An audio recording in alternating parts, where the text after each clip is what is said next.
When we were kids, from time to time, we would picnic. And when you picnic in the park, there's invariably ants that come and join you.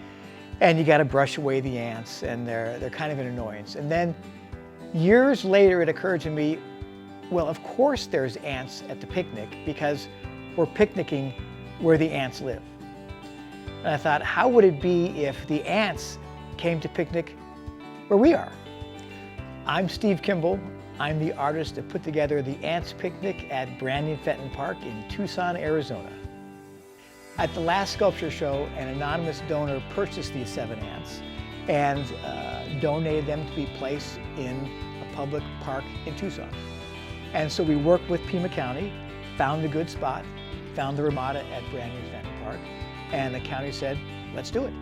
And so we arranged to have them all put up there and installed, and they're there right now. If you drive down River Road, you can see the Ants Picnic. There's a series of 7 ants. They're in a nice little line, one following the other. And as usual with ants too, there's always one rogue ant who's kind of out exploring, checking things out. I also like sculpture that's just fun and whimsical, and that's what this installation is. You kind of get the juxtaposition between the picnicking and the ants. It's not easy installing half a dozen 60-pound aluminum ants on the roof of a Ramada. You have to get forklifts and cranes and drill holes and bolt them in. So it's a whole process to get these guys up there.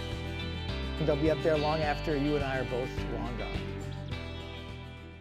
Once a year at Brandi Fenton Park, we have the Sculpture Tucson Festival Show and Sale. The Sculpture Festival is April 3rd, 4th, and 5th.